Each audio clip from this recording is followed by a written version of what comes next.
নমস্কার বন্ধুরা, আমি অনুশ্রী। অনুস কিচেন বেঙ্গলি কুইজিনে তোমাদের সবাইকে স্বাগত। আজকে আবার আরেকটি বর্ষার স্পেশাল থালি নিয়ে এসেছি। আজকের থালির পদে আছে খিচুড়ি, বেগুনি, পাঁপড়, লাবড়া, অমলেট আর আমের জেলি। এখানে অমলেট ছাড়া সবকটা রেসিপি নিরামিষ। খিচুড়ি তো বিভিন্ন বাড়িতে বিভিন্নভাবে তৈরি করা হয়, কেউ নিরামিষভাবে করে, কেউ আমিষ, পেঁয়াজ, রসুন, আদা এসব দিয়ে তৈরি। খিচুড়িতে যে মেন জিনিসটা দরকার, চাল আর ডালের পরিমাণটা সমান হলে খিচুড়ি অনেক বেশি টেস্ট হয়। খিচুড়ি রান্না করার পর শেষে যদি ফোড়নটা দেওয়া হয় তাহলে সেই ফোড়নের ফ্লেভার আর স্বাদ দুটোই বজায় রাখে আর হেলদিভাবেও তৈরি করা হয়। নিরামিষ খিচুড়ি হলে নামাবার আগে ঘি আর গরম মশলার গুঁড়ো দিলে খুব সুন্দর গন্ধ বেরোয়। ছোটবেলায় দেখেছি বর্ষাকাল আসলেই 3-4 দিন ধরে যখন কন্টিনিউ বৃষ্টি হতো, যে কোনো একদিন বাড়িতে খিচুড়ি তো হতোই। খিচুড়ি তার সাথে পাঁপড়, বিভিন্ন ধরনের ভাজার সাথে অমলেট তো থাকবেই।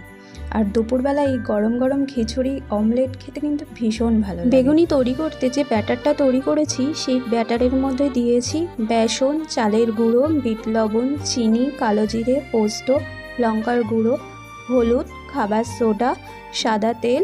এরপর জল দিয়ে ভালো করে ব্যাটারটা ফেটিয়ে নিয়ে 10 মিনিট রেখে দিলে খাওয়ার আগে গরম গরম ভেজে নিতে হবে। আমি মাঝারি সাইজের পাঁপড় সেকে নিয়েছি, কারণ তেলে ভাজলে অনেক সময় পাঁপড় নরম হয়ে যায়, তো পাঁপড় সেকে নিলে অনেকক্ষণ শক্ত থাকে।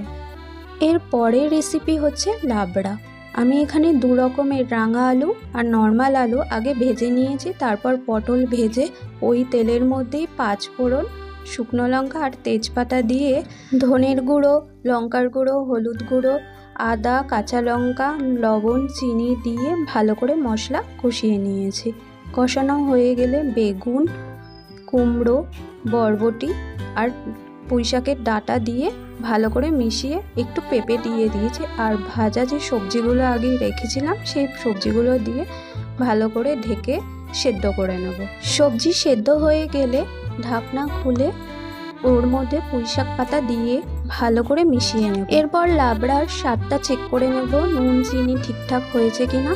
সবজিগুলো সবকটা সুসিদ্ধ হয়ে গেলে নামাবার আগে আদা দিয়ে নামিয়ে নেব। আজকের সর্বশেষ রেসিপি হলো ডিমের অমলেট। বর্ষাকাল এসে গেলেও আমাদের রাজ্যে বৃষ্টি তেমনভাবে না হলেও যে 2-1 দিন বৃষ্টি হচ্ছে, সেরকম একটা দিন এই রেসিপিগুলো বাড়িতে ট্রাই করে দেখতে পারো। চেনাচকের বাইরে গিয়ে এই রেসিপিগুলো খেলে আশা করি তোমাদের ভালোই লাগবে। আমের জেলির রেসিপিটা তোমাদের সাথে আগেই শেয়ার করেছি, লিঙ্ক তোমাদের ডেসক্রিপশানে দিয়ে দেবো।